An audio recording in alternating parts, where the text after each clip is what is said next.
de una especialidad que se dedica al estudio de las patologías que se van a presentar en el adulto mayor. ¿A quién se considera adulto mayor? ¿A quién sabe? No. Mayor de 65 años. ¿Desde cuánto? 65. 65, ¿no? Ajá. ¿Quién da más o menos? 65. ¿Qué dice la OMS?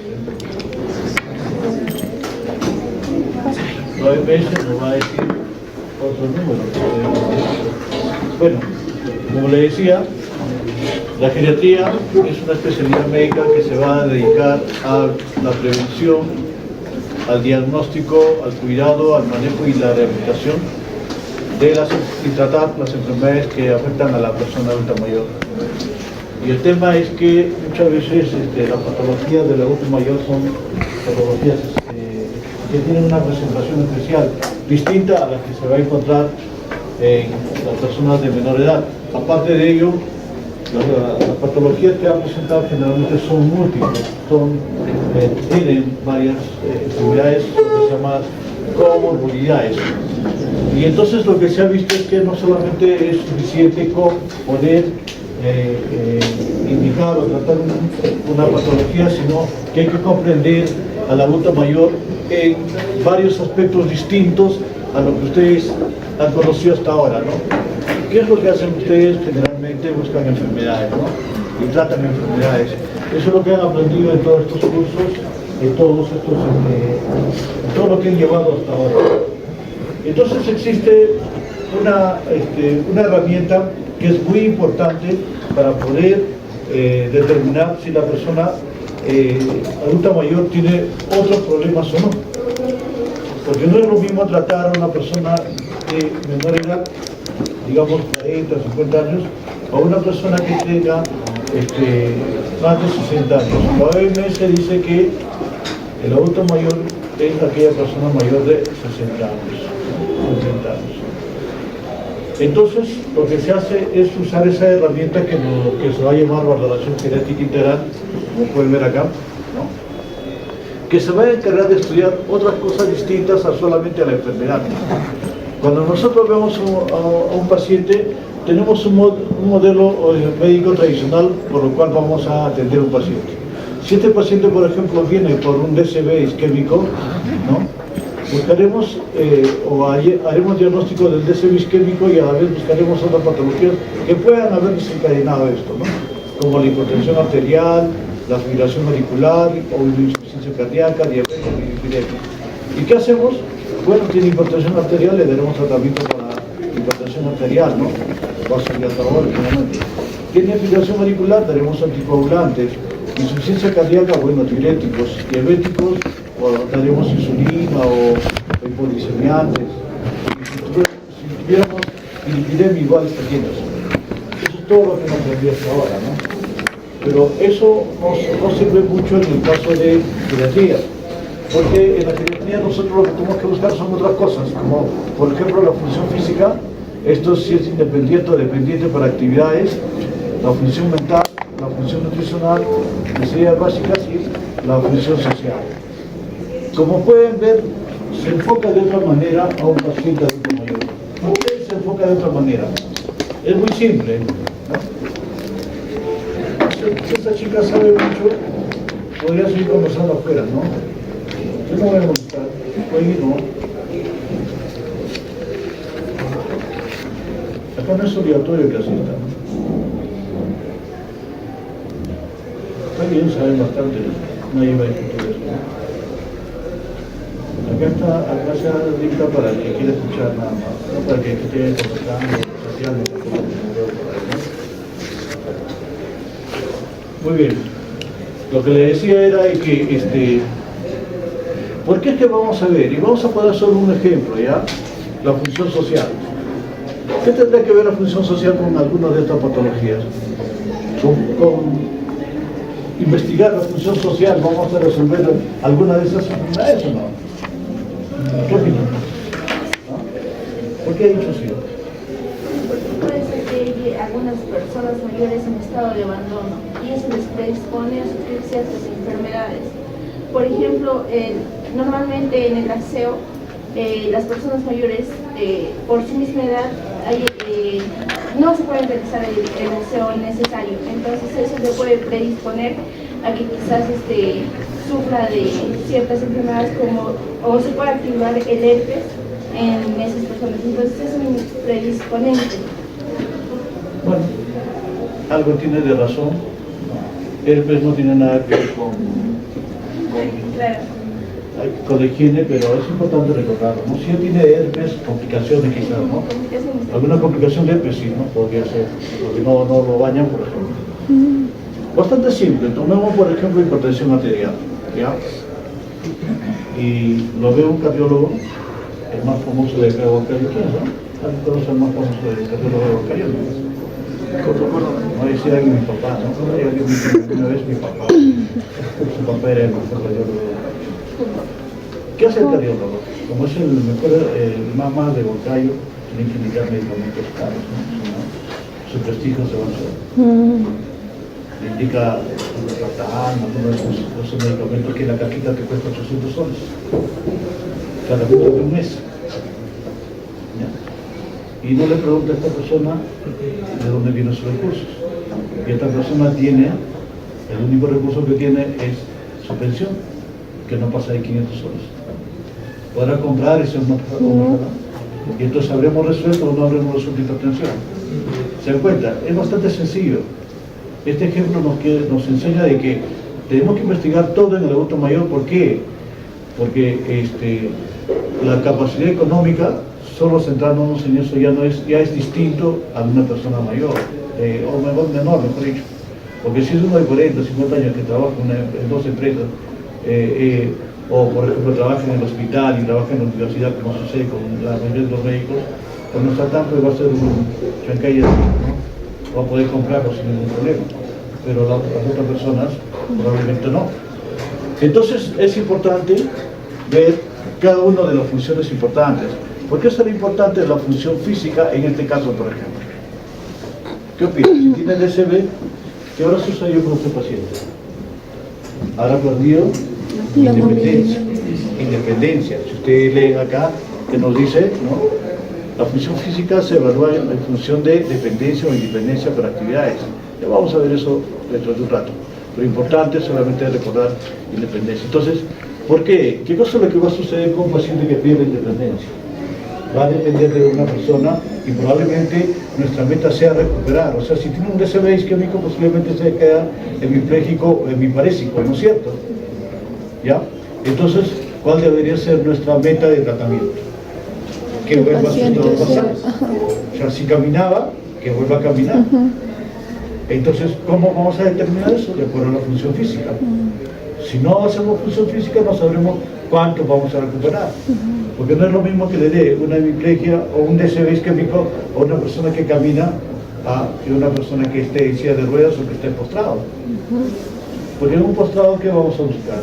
Basal, va a volver casi a su mismo estado, ¿no? O sea, no le vamos a ayudar mucho. Por ello se dan cuenta de que es importante también hacer estudio de función física. Ya lo vamos a ver. Y entonces, absolutamente todo esto. Entonces, este es un punto de vista distinto al que ustedes saben. Ustedes saben manejar enfermedades, supongo, ¿no? Ya veremos ahí, cuando empecemos a conversar de algunas cosas, si realmente saben manejar enfermedades o no.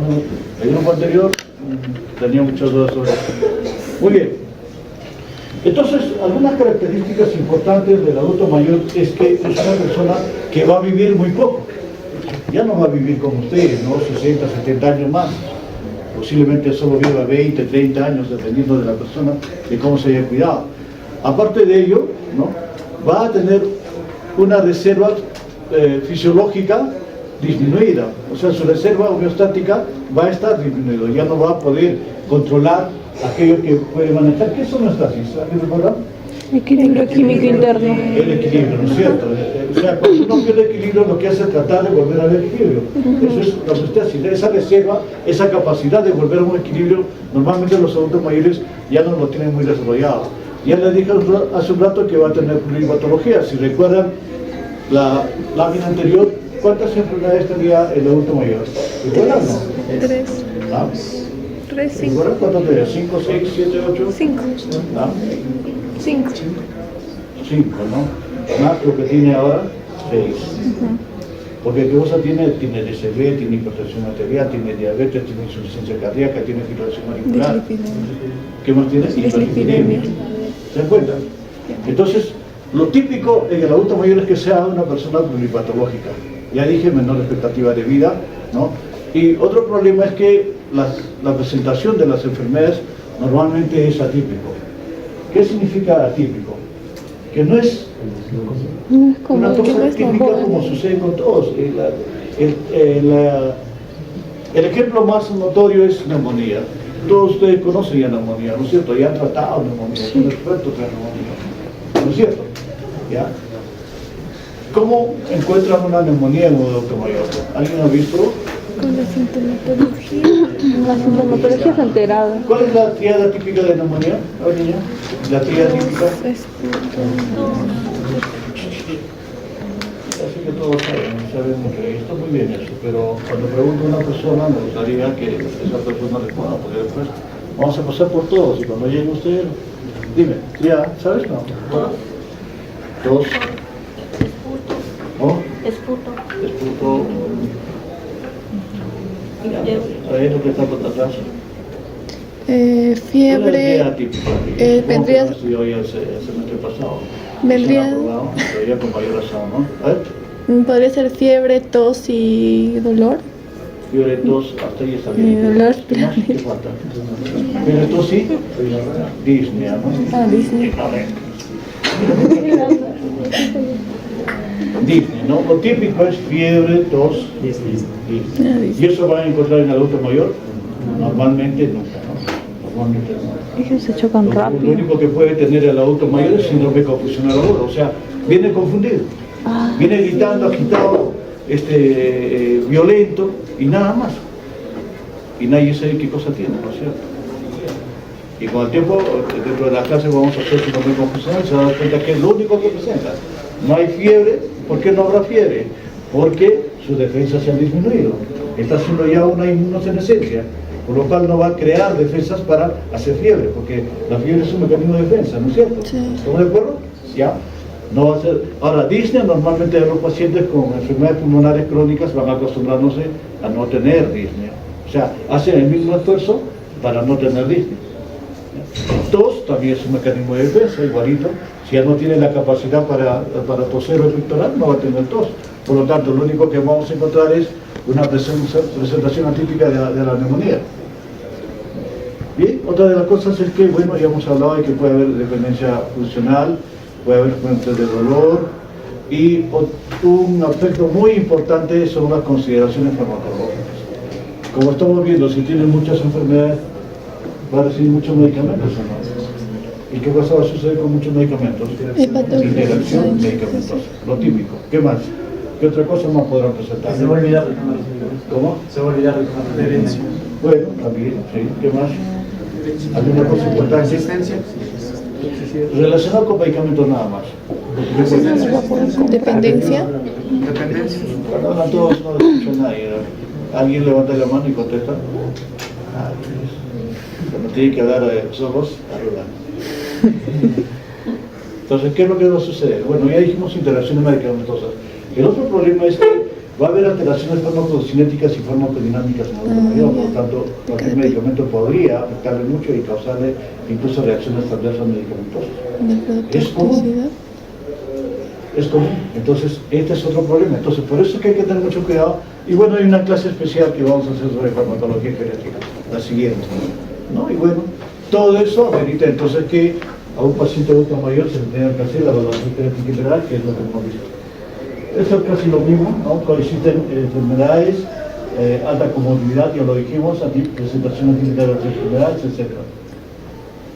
Entonces, cuando nosotros enfrentamos a un adulto mayor, vamos a tener que diferenciarnos de otra forma de enfrentar al paciente.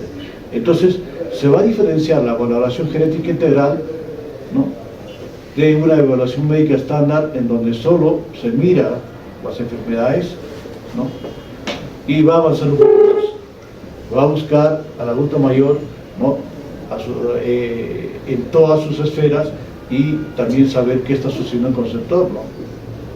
Como decías hace un rato, ¿no? Si no lo bañan o si lo abandonan, si no recuerda cómo tomar su medicamento, porque no hay una persona que le indique, obviamente este paciente no va a cumplir con las indicaciones que uno le va a dar y por tanto el riesgo de que no cumpla y que se agrave su salud va a ser grande. Pues eso es lo que hay que tratar de evitar. Entonces, la atención del adulto mayor debe incluir siempre la valoración genética integral. Ya les dije, esto es una herramienta, o la principal herramienta que usa el geriatra para poder hacer una evaluación correcta o adecuada del adulto mayor. Entonces, esto permite diseñar un plan, ¿no?, que pueda ser preventivo, terapéutico, rehabilitador. Y centrándonos en el paciente anterior, el paciente de la primera lámina, ¿cuál será la acción preventiva que vamos a hacer con ese paciente? Él tuvo su DCB isquémico. Todos conocen esa patología, ¿no? ¿O no? Sí. ¿Qué hacemos con DCB isquémico? ¿Hay posibilidades de prevenir o no? Sí. ¿Qué tipo de prevención hacemos? ¿Primaria, secundaria, terciaria? Primaria. ¿Por qué primaria?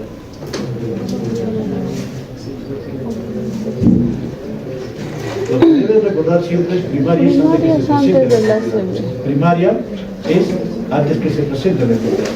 En este caso ya tuvo. Entonces, ¿qué vamos a hacer? Secundaria. Evitar que se vuelva a presentar, porque el DCB isquémico o alguna otra patología se puede volver a presentar. Entonces, para evitar que se presente hay que prevenir. O sea, ya es una prevención secundaria. ¿De acuerdo? Entonces, hay que prevenir que no se presente un evento posterior. Por lo tanto, lo que hay que hacer es prevención y en el caso del paciente vamos a hacer prevención secundaria. Obviamente daremos terapia, bueno, las cosas que conocen ustedes, y luego, ¿será rehabilitación o no? Sí. Es fundamental, ¿no? O sea, a los 3 o 4 días del evento, algunos dicen incluso a las 48 horas luego del evento, ya debería empezar a hacer rehabilitación. ¿Para qué? Que si caminaba, vuelva a caminar. Porque si no le hacen terapia, no se va a recuperar. No le hacen rehabilitación, no se va a recuperar. ¿Se dan cuenta? Entonces, el punto de vista es distinto. Yo les aseguro que el cardiólogo dice, bueno, ya mejoramos la hipertensión, ya DCB y listo, ¿no? Terapia, a veces ni se preocupan por eso, ¿no? Entonces, ¿todo esto para qué? Para lograr mayor nivel de independencia y mayor calidad de vida, que son las cosas que nos tienen que preocupar. ¿Okay? Ahora, la evaluación genética integral se puede hacer en muchos campos, ¿no?, de la geriatría, y lo importante es que la evaluación genética integral va a usar un conjunto de instrumentos y escalas, principalmente escalas, ¿no? Una de las cosas que siempre nos dicen, uy, los geriatras se dedican a hacer son escalas, ¿no? Y es bastante cierto, para casi todos son escalas. Entonces, ¿cómo se define la valoración genética integral?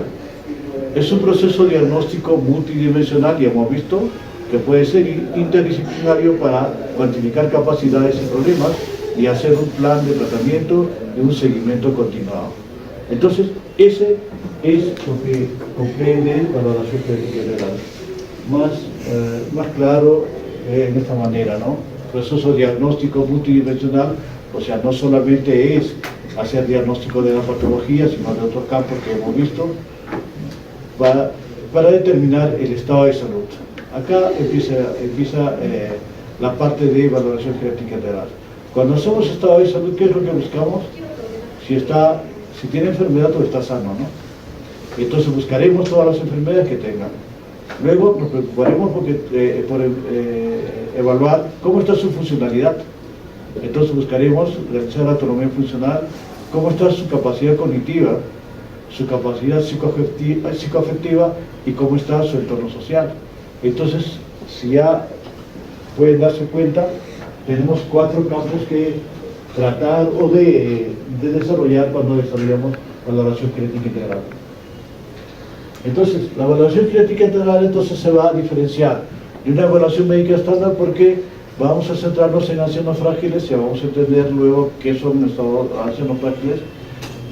Para el geriatra lo más importante es el estado funcional y la calidad de vida, principalmente estado funcional, Se usa escalas, ya le dije, para casi todos son escalas cuantitativas y puede ser necesario el uso de equipos interdisciplinarios, ¿no? Cuando le decía de estado funcional, ¿por qué nos preocupa mucho el estado funcional a los geriatras?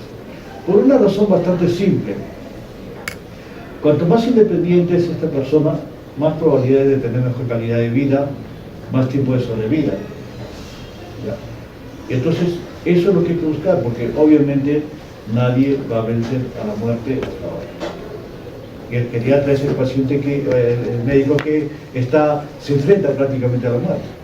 Ninguna otra especialidad lo hace. Nosotros lo único que buscamos es prolongar mucho más la vida, pero no solo prolongarlo, porque si no, bueno, lo podemos tener prolongado o postrado. ¿Qué interés tiene eso? Si vamos a prolongar la vida postrado todo el tiempo, el geriatra no está trabajando adecuadamente, ¿no es cierto? Lo que hay que buscar es que tenga funcionalidad de tal manera que en los últimos meses de su vida recién pueda decaer todo su funcionalidad y al momento, y cuando vaya a fallecer 2 o 3 meses más antes recién haya tenido un problema de funcionalidad. Ese es el tema del geriatra. O sea, tratar de mantener a la persona funcionalmente de una manera adecuada y que tenga una mejor calidad de vida, ¿no? A veces decimos, bueno, ya no hay nada que hacer, ¿no? Tiene un cáncer, lo tiene ahí nomás, viendo al paciente, o recordando al paciente como hemos visto en la primera lámina, si tuviera una insuficiencia cardíaca o un FEBI de 20 o menor de 20, ¿no? Sus probabilidades de sobrevida son cortas, no te va a durar más de 6 meses. Eso es un criterio de terminalidad en el adulto mayor. Un FEBI menor de 20, este paciente se te va a morir dentro de los próximos 6 meses. Ya no vas a hacer mucho. Entonces tienes que buscar que tengan calidad de vida, que tengan funcionalidad hasta el final de sus días. Nada más. Porque muchas veces va a ser disnea paroxística nocturna cada 3 o 4 días. Tú lo tratas de mejorar, pero igualito. El corazón ya no bombea bien y este paciente va a empezar a deteriorarse fácilmente. ¿Se entiende? ¿Está claro? ¿Ya? Entonces, esa es la meta cuando hablamos del estado funcional y qué es lo que a nosotros nos interesa. O sea, sin estado funcional, la labor del geriatra no tiene mucho sentido, ¿no? Como le decía, se puede aplicar la evaluación genética integral en muchos lugares, en hospital, en comunidad o en residencias. En cualquiera de ellos se puede hacer la valoración genética integral. ¿Cuáles son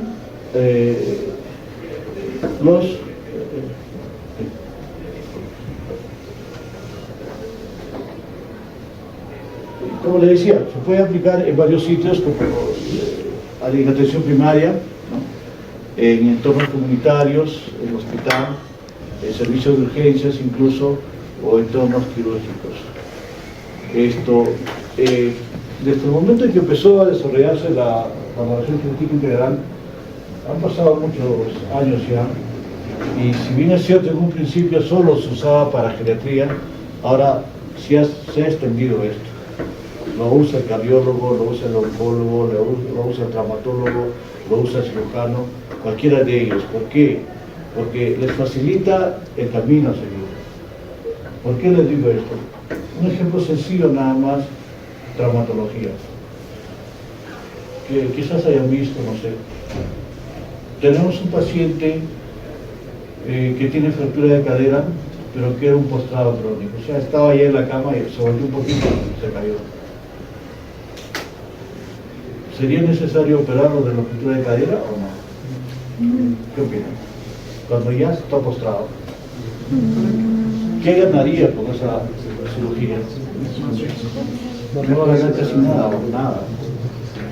Pero si es una persona que caminaba, corría incluso, se cae, esa fractura de la cadera,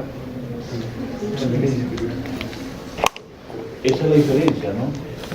¿Y cómo se determina eso? A través de la funcionalidad.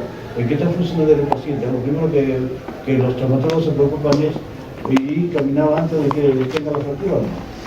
Eso es lo primero que hace.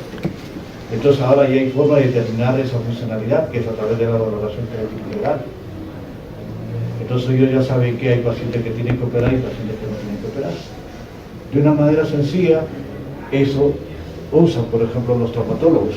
En cirugía es casi lo mismo, ¿no? O sea, hay cirugías que tienen que hacerse sí o sí, porque son cirugías de emergencia, pero hay otras cirugías que son electivas, y las cirugías selectivas no necesariamente van a tener que realizarse. Y muchas veces arrugan, como decimos nosotros, ¿no? Los cirujanos, pues, tiene 98 años, camina con las justas, sí le molesta la vesícula, tiene dolor, pero sería bueno operarlo, ¿no? Ahí se tiene que valorar si tiene funcionalidad o no.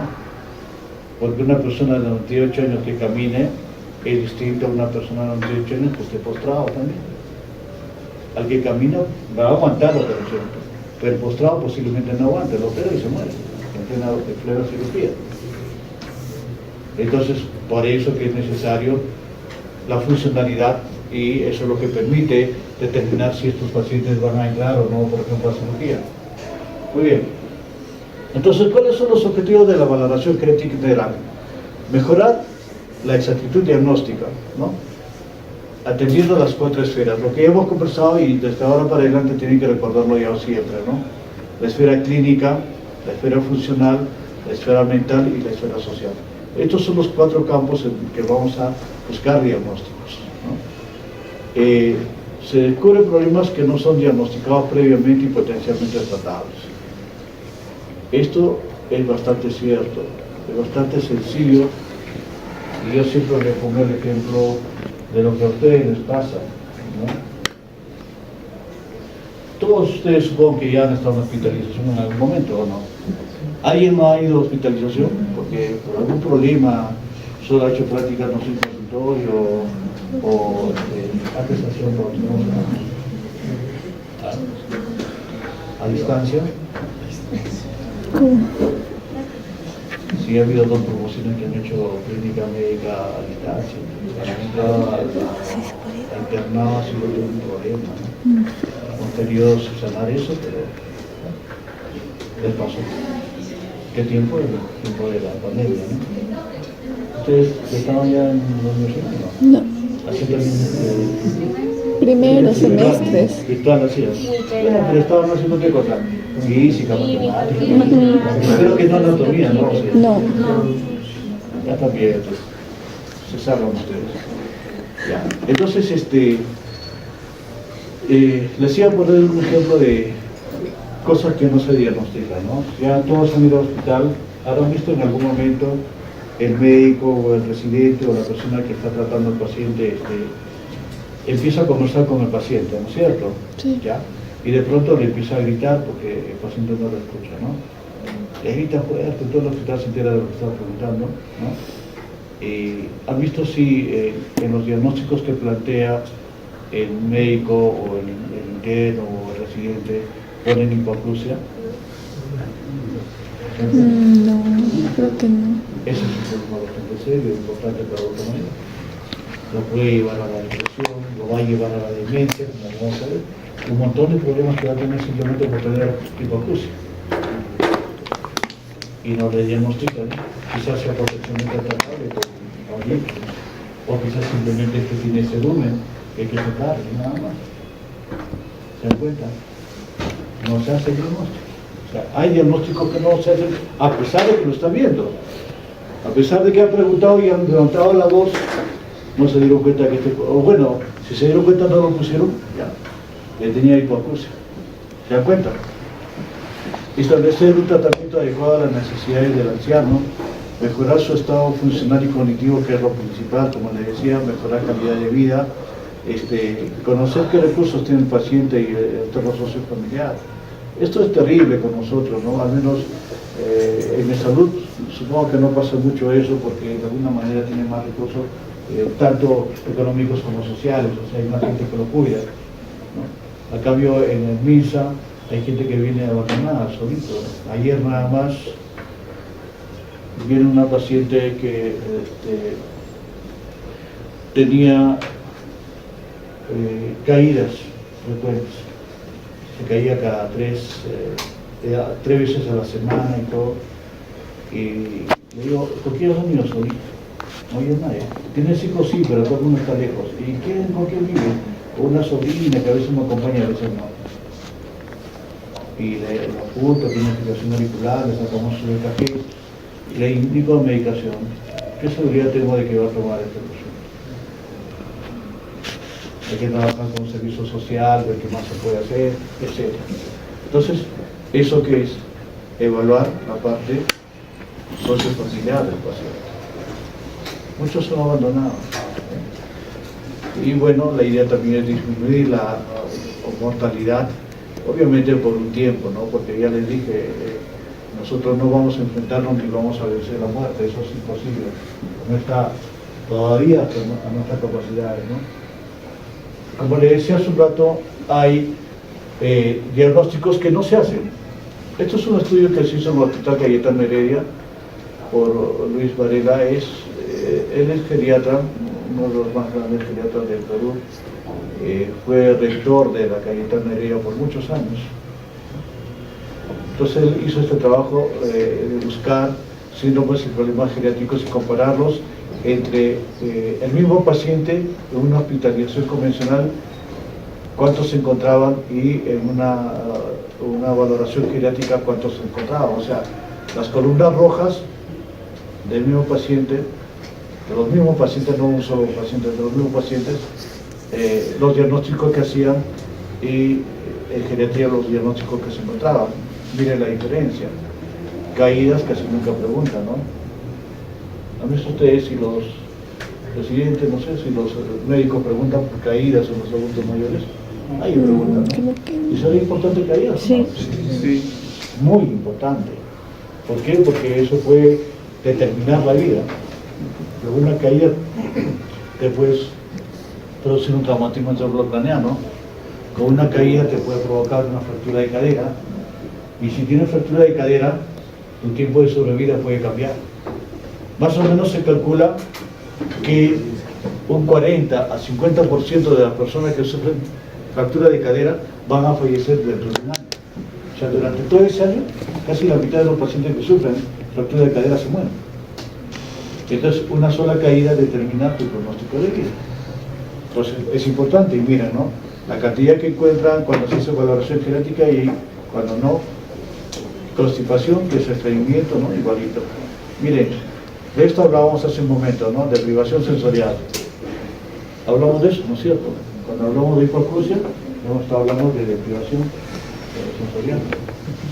O la vista, ¿no? Acá son dos cosas que se investigan normalmente, ¿no? Problemas visuales o problemas auditivos. Y miren la gran diferencia que hay. Eso es lo que yo le decía, ¿no? O sea, el médico conversa con el paciente, sabe que está con hipoacusia, pero no le pone el diagnóstico. Pero si lo piensas, sí vas a poner el diagnóstico, ¿no? Igual, cuando hablamos de incontinencia, inmovilización, etc. Los que resaltan mucho más, miren, el trastorno del sueño, a veces ni se pregunta, ¿no? Deterioro cognitivo y depresión, que es otro problema muy importante en el adulto mayor. La depresión es muy frecuente en el adulto mayor, ¿no? Y entonces, miren, la diferencia que hay entre una hospitalización convencional donde no encuentran la depresión y lo que sí se encuentra cuando se hace una valoración geriátrica. En general, entonces, hay que buscar estos problemas, hay que buscar estos síndromes geriátricos. Una de las cosas que quiero que recuerden siempre es que tienen que tener la lista de todos los síndromes geriátricos y aplicarlas. Ahí están casi la mayoría, no están completas, pero está la mayoría de los síndromes geriátricos que hay que buscar. Porque es la única manera de encontrar, ¿no? Siempre les digo a los alumnos, ¿qué cosa es lo que encuentras? Aquello que buscas. Aquello que no buscas, nunca lo vas a encontrar, a pesar que lo estés mirando, escuchando, lo que sea, ¿no? Si no lo buscas, no lo vas a encontrar. Eso es definitivo para cualquier cosa. Y en medicina todavía eso es mucho más importante. ¿Por qué? Porque tienes que pensar en todas las probabilidades diagnósticas. Por ejemplo, ahora tenemos un paciente hospitalizado. En realidad no había ninguna causa para el problema que tenía y empezamos a encontrar, o sea, su problema principal es que tenía acropaquias. Bueno, puede tener un problema pulmonar, ¿no? Crónico, ya sea PIT o EPOC, pero no había signos, la radiografía no ayuda, y ya le han hecho estudios para determinar si tiene alguno de estos problemas, no está muy claro, y entonces, ¿en qué tiene que pensar? Le pregunto al interno, no sabe nada, ni tiene idea. ¿Qué cosa podrían pensar ustedes? Ya han hecho ya reumatología, más fácil de la pregunta, ¿no? Enfermedad reumatológica que te puede provocar acropaquias. Fuerte, allá, artritis, bueno, no puede ser. No, más fácil. ¿Has escuchado el fenómeno de Raynaud alguna vez? Sí. ¿En qué se presenta? ¿En qué patología? ¿Ah? Esclerodermia o esclerosis sistémica progresiva, ¿no? Más claro, porque esclerodermia es una parte de esclerosis sistémica progresiva. ¿En qué más? Algo que le da mucho a las chicas muy jóvenes, lupus también. Entonces, ¿qué sucede? El interno, y es de la cuantía, por si acaso. El interno ni siquiera pensaba en eso, le pregunto ahí, cosas de acropaquia, que no sean problemas pulmonares. Nada, ¿no? Entonces se dan cuenta que van a encontrar aquello que buscan. Aquello que no buscan, nunca van a encontrar, a pesar de que lo estén mirando. ¿Se entiende? Entonces no solamente es para medicina, no solamente para síndromes geriátricos, es para todo aquello que ustedes vayan a trabajar como médicos. ¿Está claro? Muy bien. Entonces, ya habíamos hablado de que hay características diferenciales del adulto mayor. Lo primero que va a suceder es que va a haber un envejecimiento fisiológico. ¿Qué sucede? Que todos los sistemas, aparatos, van a ir disminuyendo su trabajo, ¿no? Típico, ¿qué cosa? Riñón. ¿Quiénes han enseñado nefrología? La doctora Arellano, la doctora Porta. ¿Qué les ha hecho sobre función renal? ¿Qué les ha dicho? Empieza a disminuir. Que va disminuyendo con el paso de los años. Sí. ¿Cuánto disminuye por década? 10%. 10, ¿no? 10, sí. ¿Ya? Entonces va disminuyendo la duración de creatinina en 10 por cada década, o sea, 1 por año más o menos. Entonces, eso es lo que existe, el envejecimiento fisiológico. Entonces, el envejecimiento fisiológico lo que va a causar es aparición de deterioro funcional. Y este deterioro funcional va a hacer de que haya una respuesta inadecuada o deterioro de la capacidad reactiva o de respuesta del organismo con respecto a cualquier noxa. Y entonces esto va a llevar a que haya una presentación atípica de las enfermedades. ¿Está claro? Por eso que lo que le decíamos hace un rato sobre neumonía va a ser una presentación atípica. Bien. En cuanto a la evaluación genética integral, entonces se va a aplicar, esto nos va a dar un listado de problemas, el listado de problemas nos dará el listado de objetivos, se hará intervención integral y bueno, se irá evaluando periódicamente. Volvamos a la primera lámina, ¿se acuerdan? ¿Ya? ¿Qué problemas tenía esta persona? Solamente nos vamos a centrar en la parte médica, ya para fibrilación no auricular, porque si no nos quedamos ahí. hipertensión y aceleración. Ya, una sola, ya hemos quedado ahora. Ya, hipertensión arterial. ¿Ya? Ese es un problema. Como va a ser diabetes, como va a ser insuficiencia cardíaca, ya. Pero centrémonos solamente en hipertensión arterial. ¿De acuerdo? Ese es nuestro problema. ¿Cuál será nuestro objetivo? Controlar la presión arterial, perfecto. ¿Y a cuánto vas a controlar? ¿Cuál es tu objetivo? 120 sobre Primero, ¿cuánto 80. es el valor de ¿cuánto dice que es hipertensión arterial? Ya, porque por ahí empezamos, ¿no? Mayor de Hace rato 180. ¿qué es eso se acuerda? ¿Cuánto? Mayor de 130 sobre 90. ¿Quién da más y quién da menos? 140. 140, ¿no es cierto? 140 sobre 90. Presión arterial por encima de 140 sobre 90 es hipertensión arterial. ¿Estamos de acuerdo o no? Si no estamos de acuerdo, díganos. Por allá, por ejemplo, no están de acuerdo, ¿no? ¿Por qué no está de acuerdo? Sí, tú. No, te estaba recordando de la guía.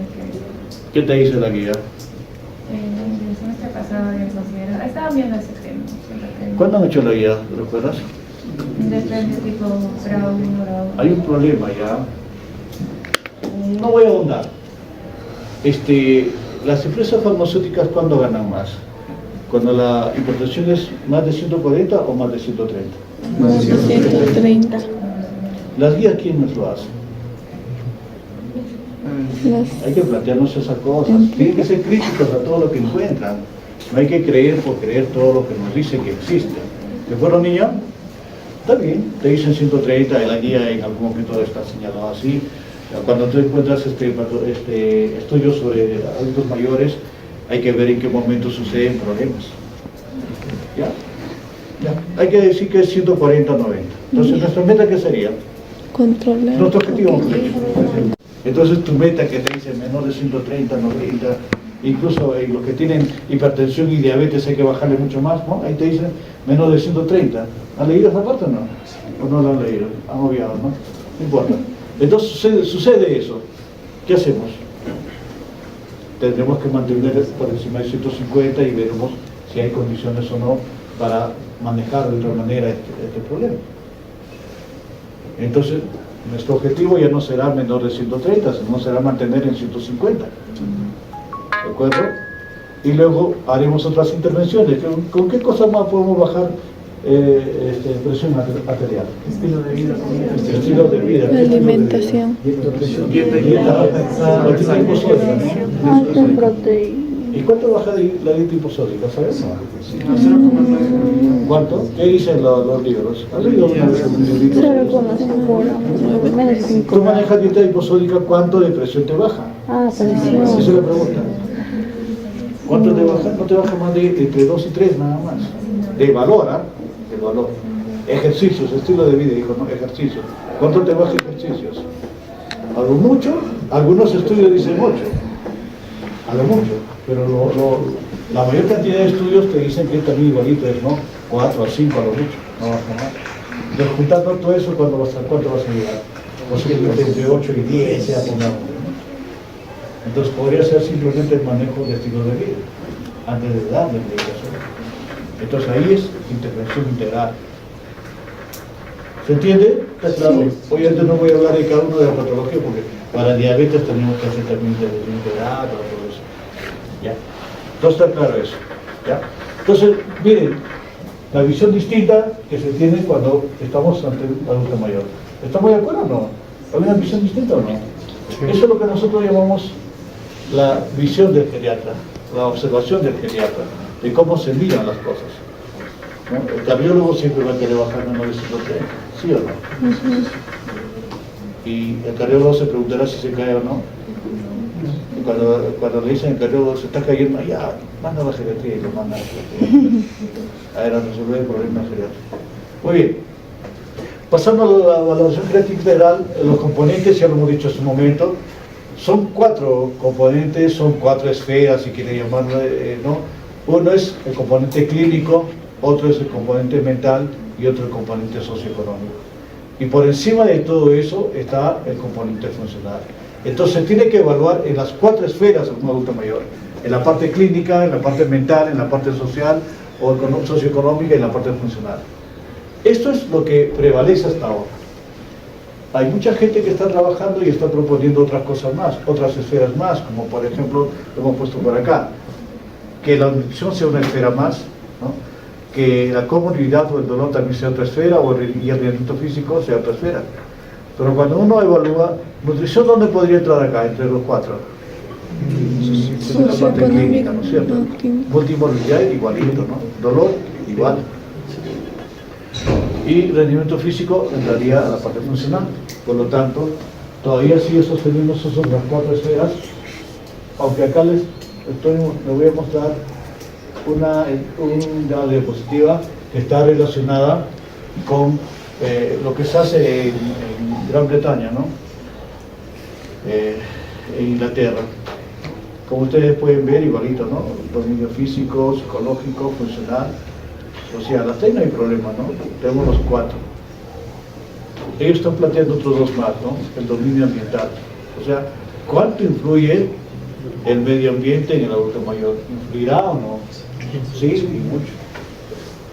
Por ejemplo, una persona que vive en un sitio donde hay mucha polución, a comparación con uno que vive en el campo, ¿quién tendrá mayor riesgo de tener enfermedades respiratorias? El que vive en la ciudad, ¿no? Con polución. Entonces, esas cosas también están evaluando. La otra cosa que se evalúa es la seguridad del hogar.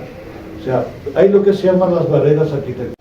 Se llaman barreras arquitectónicas aquellas cosas que no, en la casa que no permiten que la persona pueda deambular con comodidad. Como por ejemplo, cosas pequeñas, va, se tropieza, se cae, eso.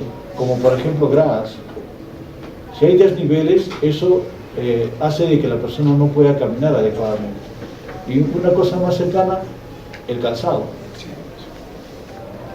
El calzado del adulto mayor, por ejemplo, debe ser calzado con pasadores, siempre. Pero ¿qué hacen? ¿No? Le ponen esas cosas, ¿no? Sandalias, ¿no? Las otras cosas, esas que solamente pones el pie y puedes ¿Pantuflas? Caminar. Pantuflas, esas cosas, ¿no? ¿Y qué sucede con las pantuflas? Cada rato se van a caer, ¿no? Entonces siempre el adulto mayor en las barreras arquitectónicas debería de usar zapatos con pasadores, ¿no? Accesibilidad a los servicios de comunitario y tecnología. Y con tecnología hay mucho, ¿no? O sea, hay barreras y también hay ayudas. La domótica, ¿alguna vez han escuchado de domótica o no? Oye, pero ustedes son ya de esa época. Yo no he hecho mucho ese cuento, ¿no? La domótica es, se instala todo, un sistema especial para que la persona pueda vivir cómodamente de tal manera y que lo van evaluando de otro lado. Se cae, ya sabe que tiene que ir a la ambulancia y todo a recogerlo. Entonces, esta persona tiene el hogar completamente vigilado, cuidado, de tal manera que incluso para prepararse comida y todo eso se le hace mucho más fácil. O sea, le facilita toda la vida. Eso se llama la domótica, ya que se está aplicando mucho ya en lugares más avanzados que el nuestro, ¿no? Y lo otro es que también dicen que una parte de evaluar son los deseos del futuro. O sea, ¿qué cosa quiere el adulto mayor? Por ejemplo, hace poco nos sucedía en hospitalización. Un adulto mayor, varón, viene de Lima y bueno, hace una infección acá, una neumonía. Y entonces hacemos el diagnóstico de neumonía, vamos a darle 7 días de tratamiento antibiótico.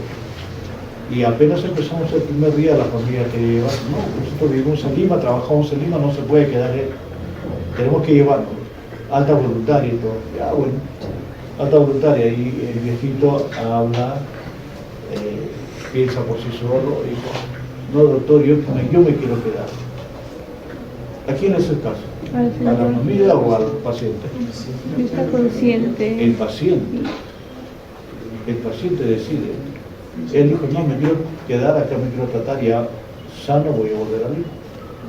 Y él vivía ahí en Lima, a pesar de eso, ¿no? Entonces, son deseos que tiene el adulto mayor. ¿Y qué quiero acabar? Quiero vivir en una casa de reposo, quiero vivir sin poder caminar. Todas esas cosas ya la persona puede decidirlo. Entonces se están abriendo nuevos campos sobre eso. Y eso está relacionado con todo eso. También la escuela española plantea otras cosas, ¿no? Que no solamente sean dominios, como hemos dicho, ¿no? La parte clínica o biomédica, funcional, mental y social, sino que haya otros, como por ejemplo fertilidad y otros dominios relacionados con algunas patologías. Pero si nosotros vemos, sarcopenia entra a la parte funcional, caídas también entra a la parte funcional, el estado nutricional entra a la parte biomédica, disfagia de la misma manera, calidad de vida, bueno, puede ser la parte social o funcional. Entonces, en realidad todavía se sigue sosteniendo mucho los cuadros de respuesta. Puede ser la parte social o funcional. Entonces, en realidad todavía se sigue sosteniendo mucho los cuadros de respuesta. La geriatría surge a partir de la funcionalidad, o sea, ¿qué sucedió? Margaret Warren para unos, Marjorie Warren para otros, trabajaba en este hospital, ¿no? Y ella es en realidad la que fundó la especialidad de geriatría a partir de esta década, ¿no? Del 40 del siglo pasado, ¿no? Entonces, ella lo que hace es que descubre que hay un problema bastante serio en este hospital. ¿Qué sucede? Todos, como sucede muchas veces, un conjunto de médicos pasa visita, ¿no? Va de paciente en paciente, indicando qué cosas se tienen que dar y todo eso. Y estos médicos iban y de un momento a otro volteaban por un lado y ya no miraban a un grupo de personas que estaban en ese fondo. Y la doctora dice, oye, pero ¿y estos pacientes? No, ellos no van a sobrevivir, que tienen problemas bastante complicados, no se van a recuperar, ya no les pasan visita. Y eso hace que ella haya creado la especialidad de geriatría. ¿Que no?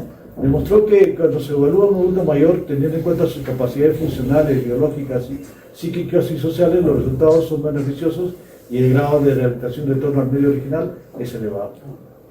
Y escribe en esta revista que es muy famoso, en 1946, no hay duda en absoluto de que estos pacientes han sido inadecuadamente cuidados en el pasado y con frecuencia continúan recibiendo una atención insuficiente y escasa, si es que recibe alguna. Ella descubre que no pasaban visitas, no les importaba, y por eso que plantea esto. Entonces, a partir de ahí, se empieza a desarrollar la geriatría y como base de eso, la evaluación genética integral. Y entonces, ¿qué beneficios tiene, qué eficacia tiene la evaluación genética integral? Los primeros estudios eran solamente descriptivos. ¿Saben la diferencia entre estudios descriptivos y analíticos o no? ¿Han hecho algún tema sobre eso? Descriptivo solamente se describe cualquier cosa, ¿no? Una enfermedad, lo que sea. Analíticos es cuando tú empiezas a comparar. Por ejemplo, casos controles o cortes, ¿no? Entonces tú agarras un caso y lo controlas con control y miras cuáles son las diferencias entre ambos. Entonces, cuando eran solamente casos descriptivos, ¿no? Encontraban ciertos beneficios, pero como no se puede comparar con otra cosa, no se sabía si era bueno o no. Ya en los años 80 del siglo pasado empiezan a hacer estudios comparativos, ¿no? Casos controles, cortes, etc. Y ahí sí se encuentra de que la evaluación genética integral mejoraba supervivencia, el tiempo en que estaban en los hospitales, reducía costos, ¿no? Pero tampoco eran estudios uniformes, por los cuales tampoco se sabía si funcionaba o no. A partir de 1990, ¿no? Ya cuando se empieza a hacer metaanálisis es cuando se empieza a encontrar de que así funciona, ¿no? Primero con casi 10.000 pacientes, 28 estudios juntaron y encontraron ya beneficios, ¿no? Reducción del riesgo de mortalidad, mejorar la probabilidad de vivir en casa, riesgo reducido de ingresos, ¿no? Etc.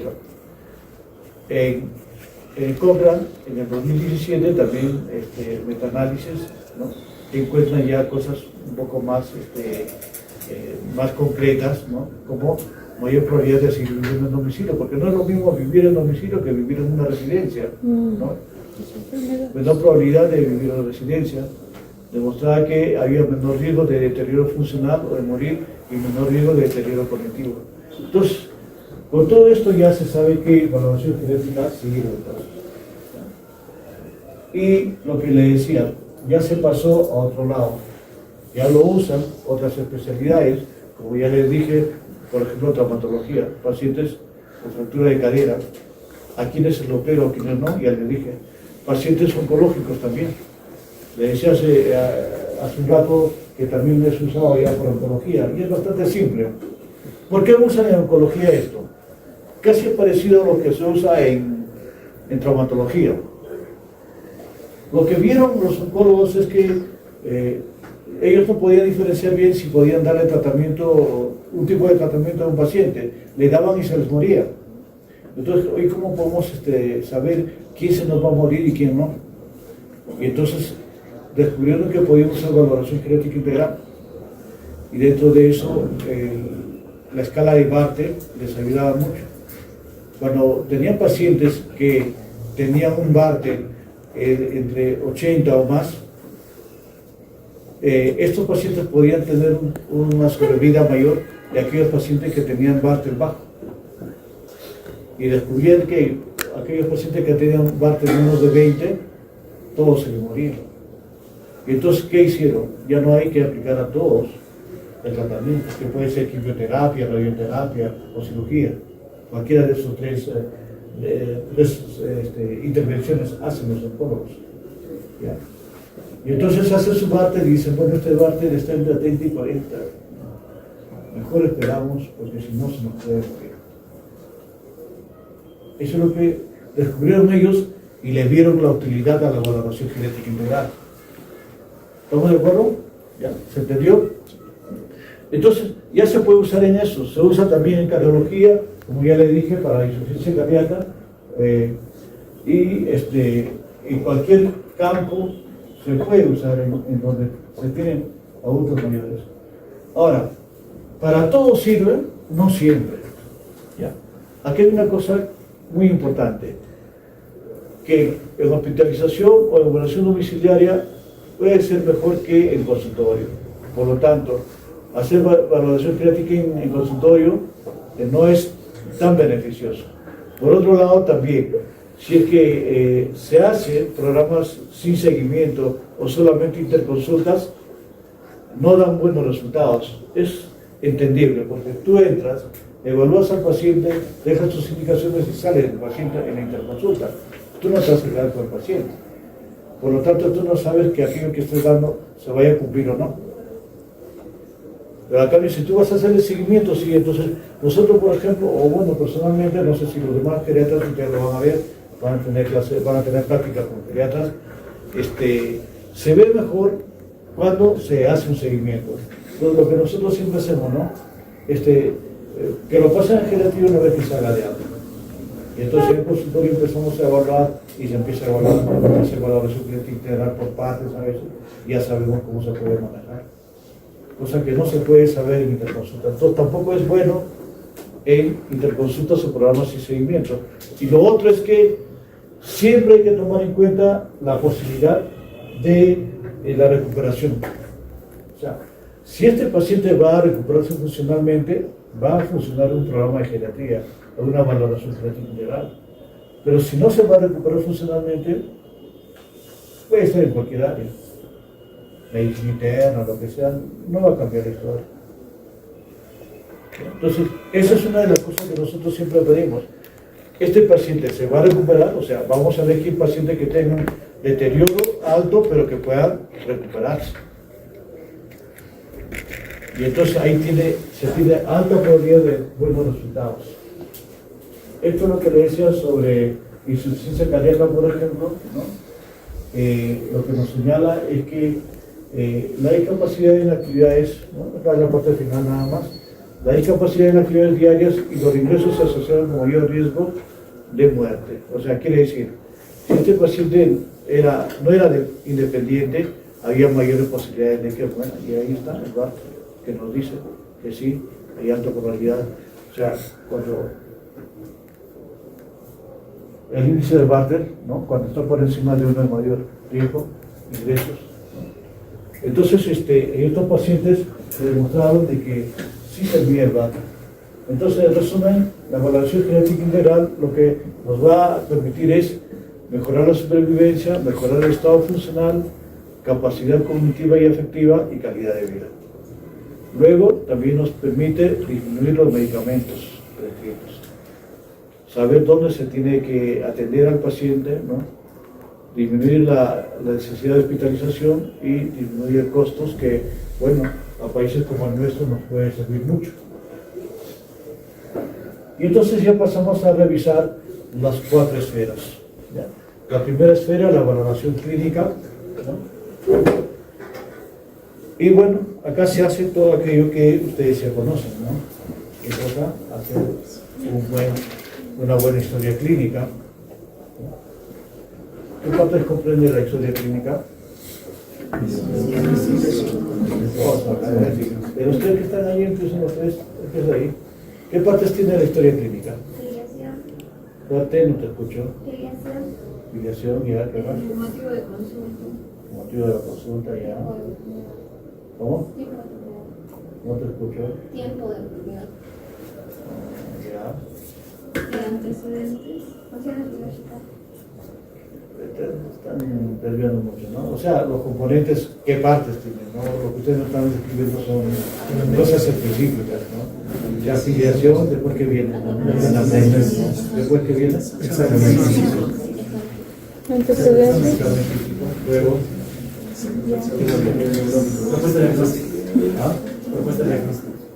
Diagnósticos sindrómicos.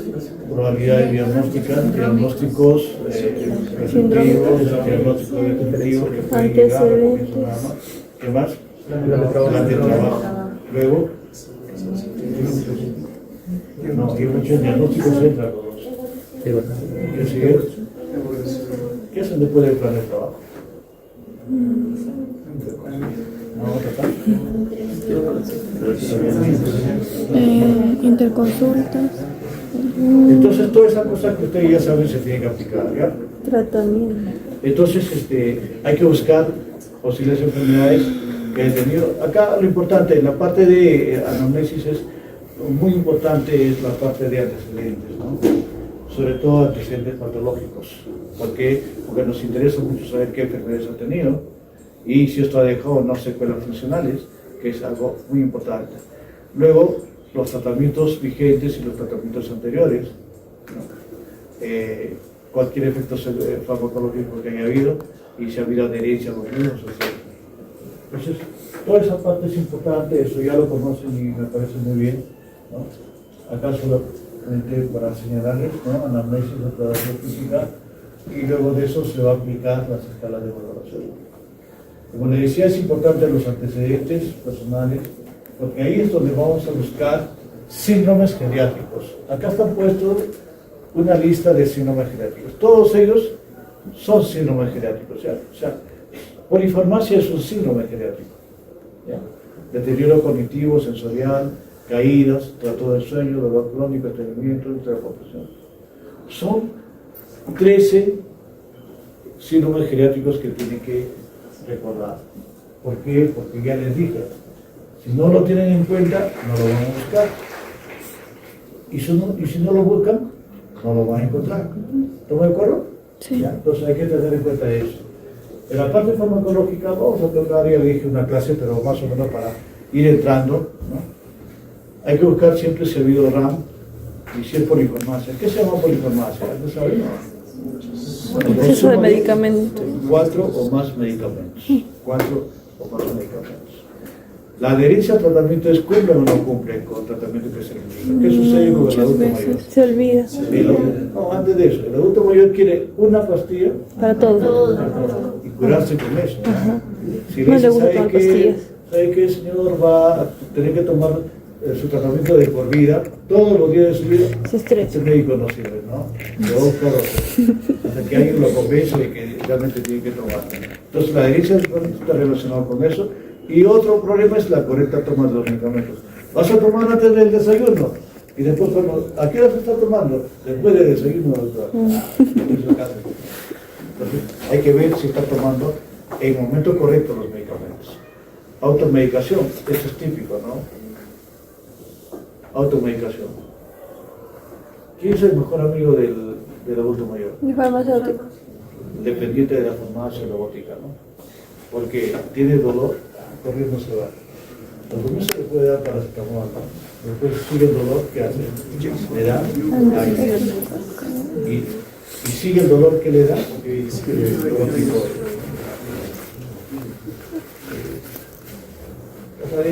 hace notar alguna vez que toman corticoides para el dolor. Y cuando tú le dices que no debe tomar, es un problema porque compadre un paracetamol con corticoide, ¿quién te va a calmar más el dolor?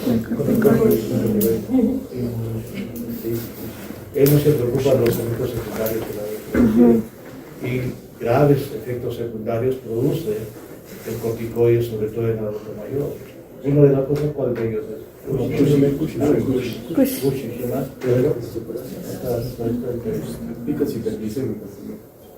Sí, ¿qué más? Otra cosa muy importante en adultos, sobre todo las mujeres.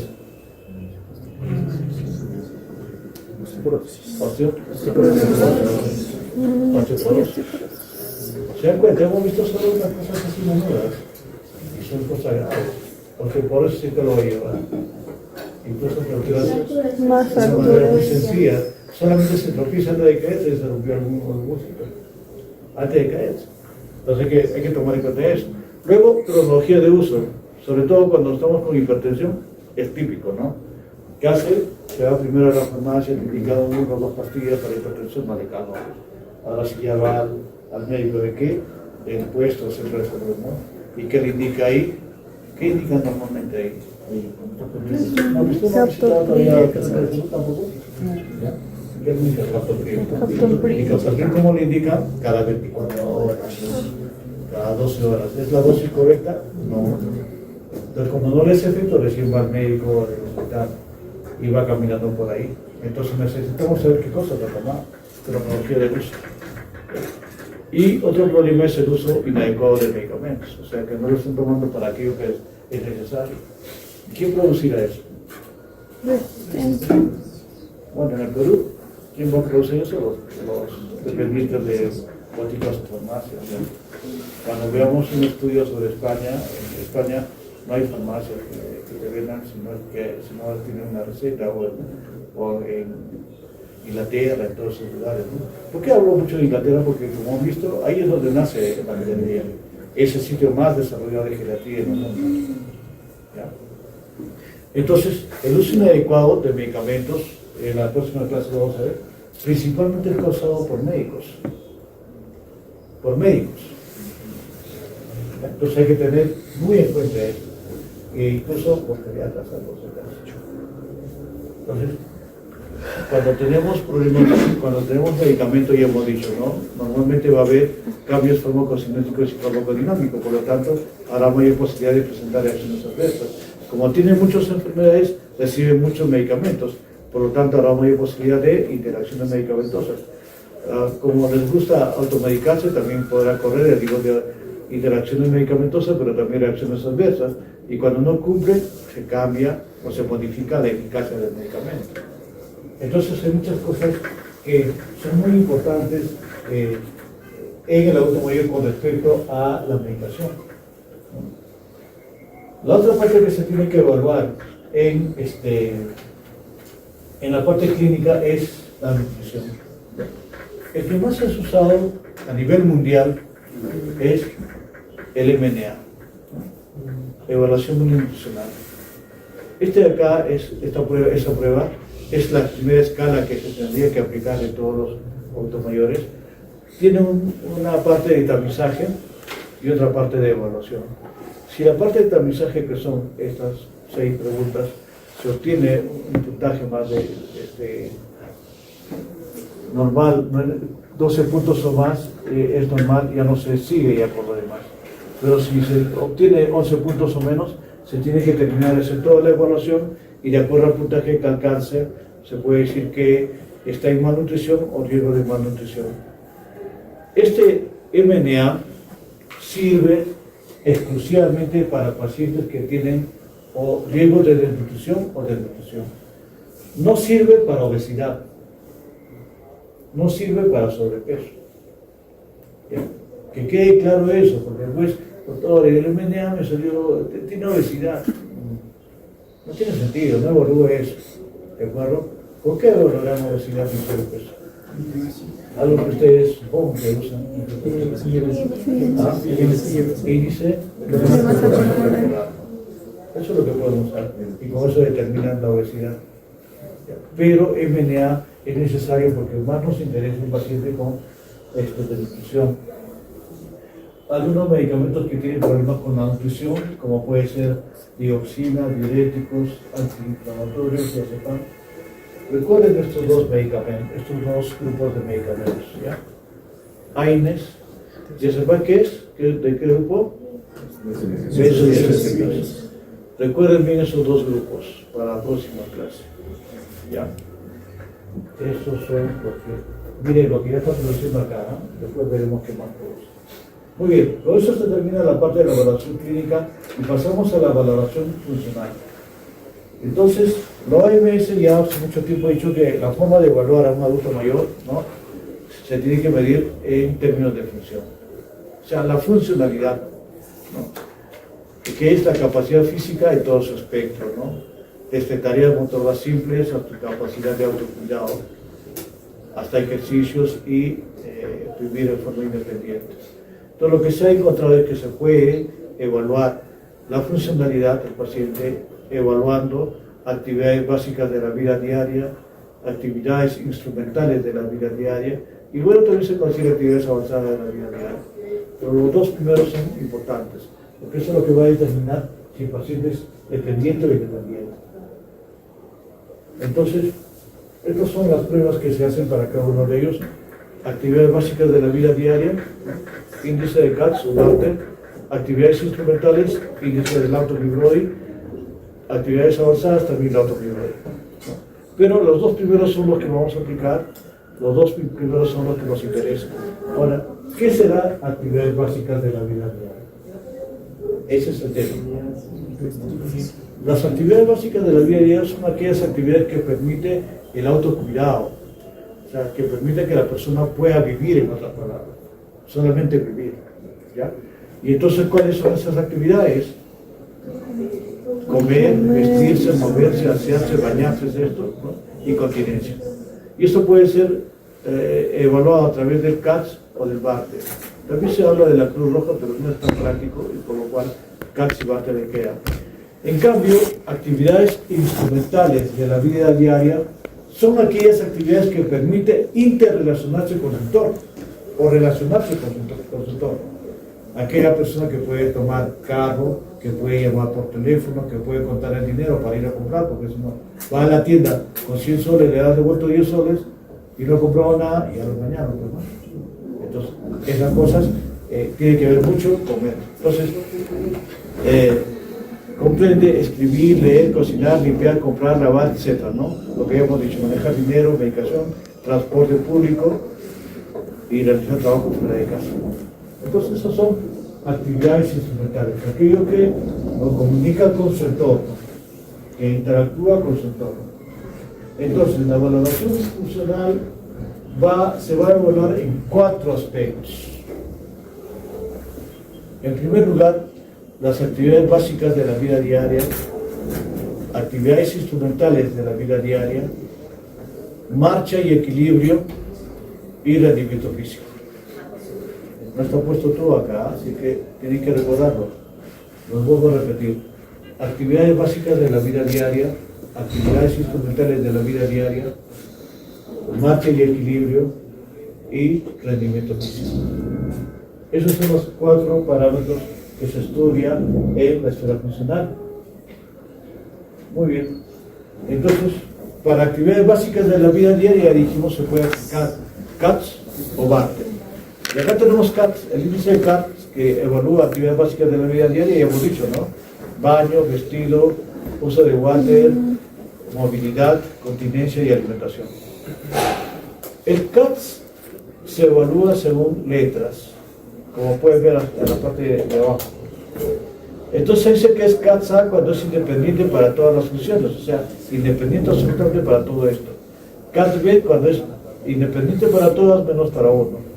Y es CATS G cuando es dependiente para todas las funciones. Entonces no hay CATS 1, CATS 2, CATS 3. Es CATS A, B, C, D, E, hasta G. ¿Ya?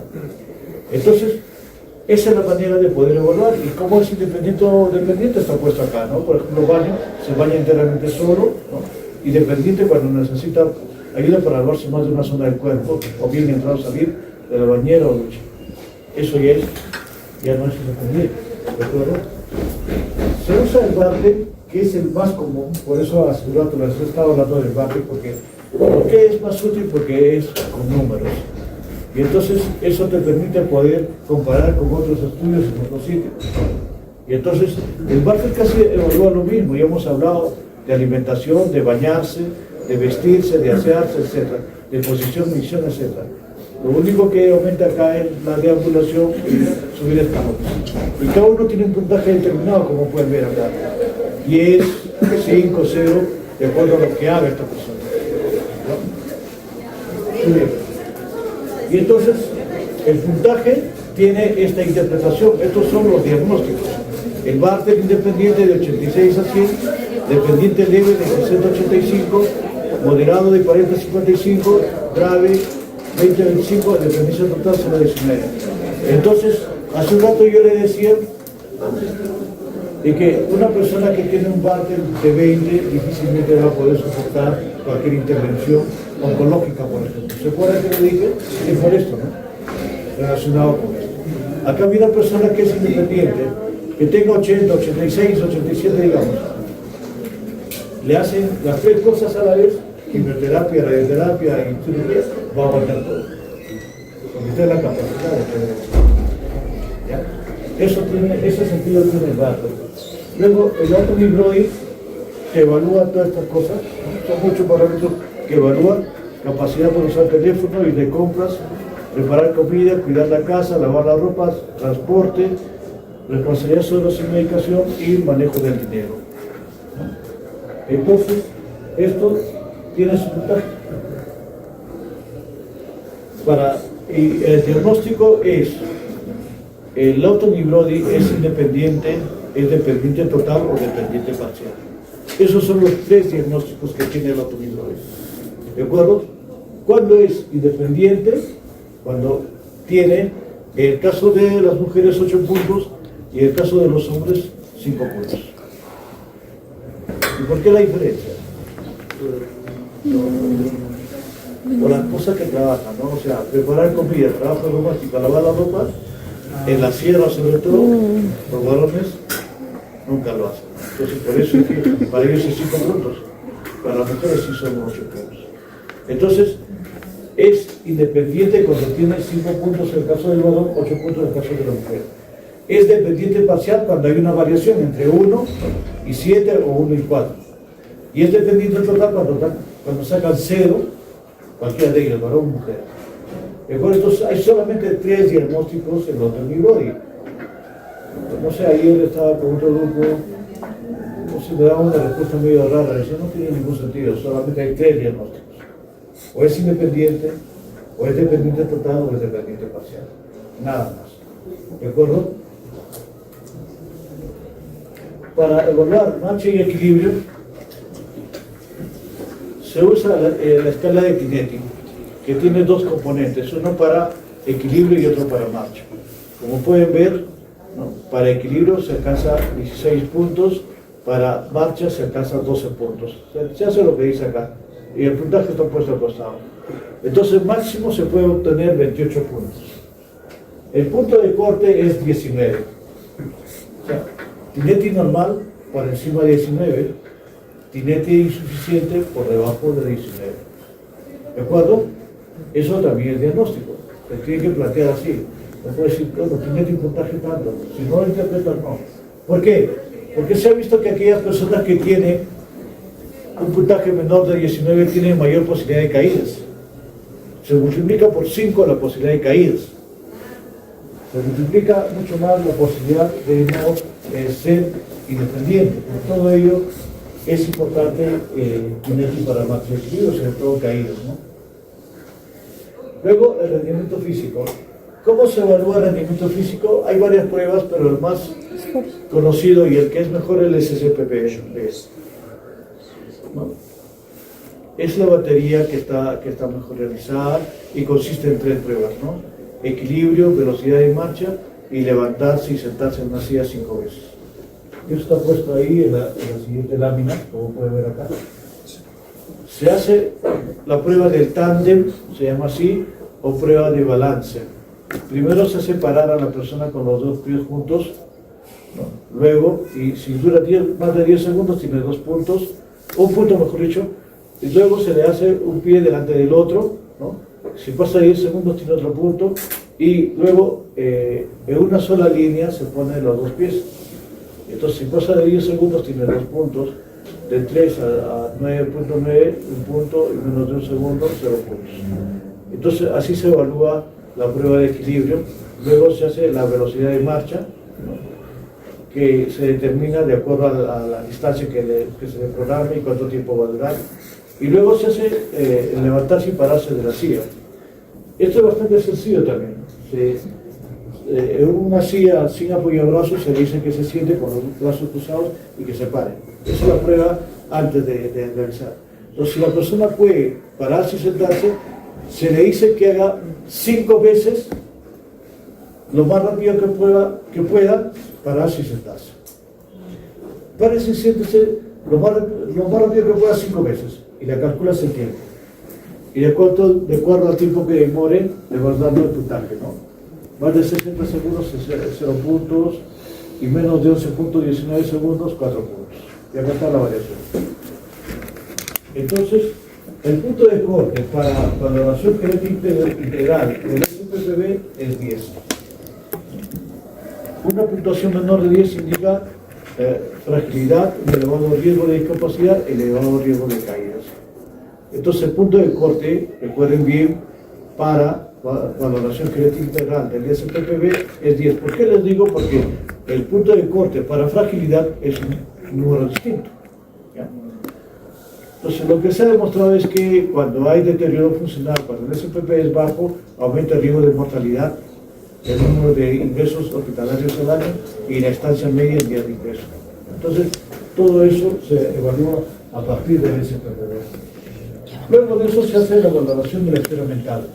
En la esfera mental solamente se evalúan 2 cosas, la parte cognitiva y la parte afectiva. No se evalúa más.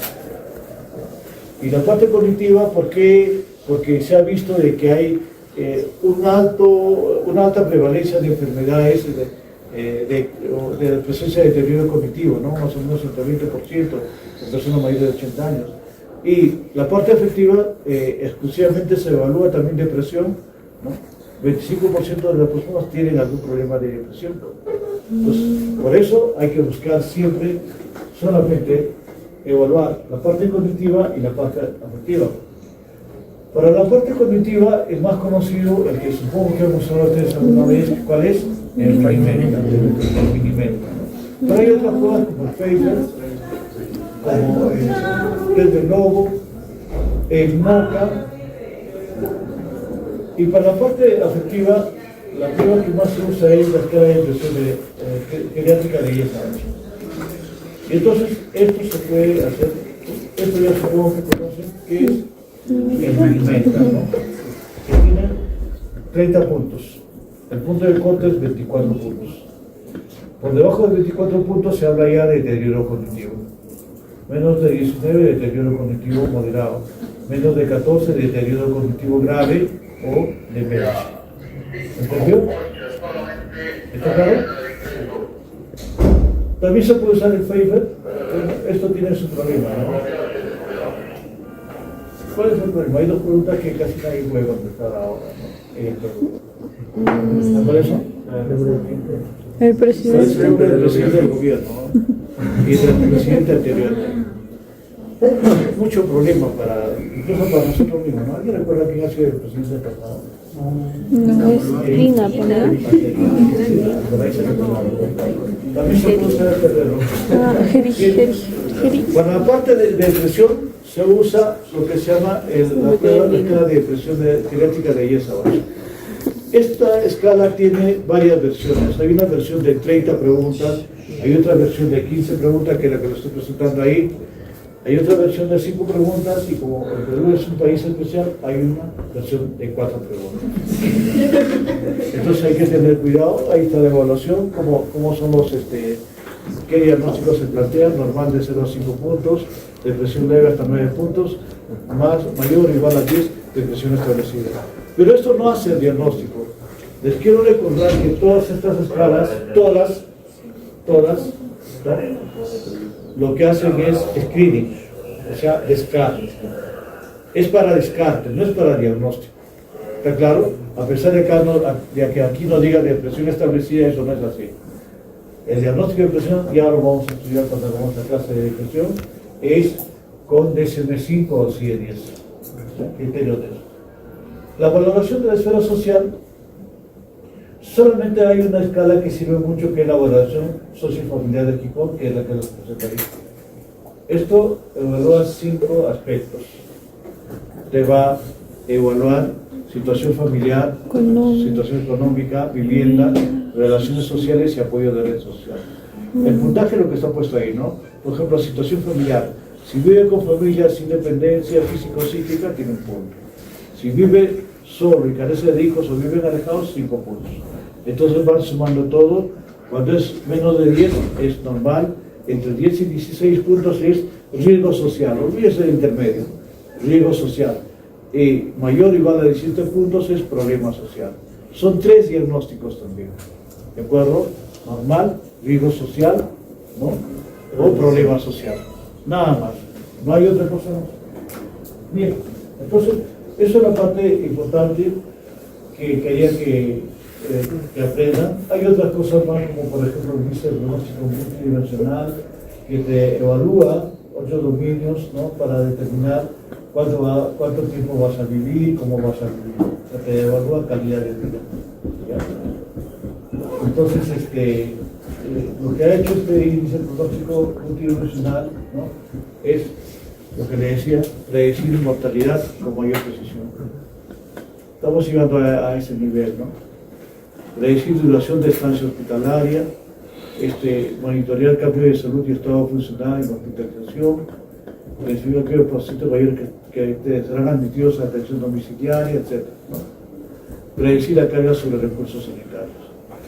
Entonces, esto ya es algo que se está practicando en algunos lugares, sobre todo en Europa, que todavía nosotros no lo aplicamos, pero que queríamos tratar de que exista, ¿no? O sea, sigue avanzando, la geriatría no se detiene y siguen investigando muchas cosas. Y bueno, lo otro que quería señalar es, sería bueno que haya una revisión somera, de esta norma técnica del MINSA, porque acá nos señala qué cosa es lo que nosotros debemos hacer de acuerdo al nivel de atención, ¿no? Nosotros, bueno, el Hospital Carrión está en nivel de atención 3 y se aplica el BGI, pero en puestos de salud, por ejemplo, VACAM corta o categoría 1.1, VACAM breve, etc. Entonces, es importante aprender que nosotros realizamos BGI. Muy bien. Eso es todo lo que quería presentarles. Acá, solamente para señalarles, por ejemplo, lo que decía hace un rato, ¿no? De que se evalúa el estadio cognitivo, el estado afectivo, ¿no? Lo que decía, hemos hablado de que Elías Abad tiene versiones de 30, 15 y 5 preguntas. Y miren, Elías Abad acá en el Ministerio de Salud solamente son 4 preguntas.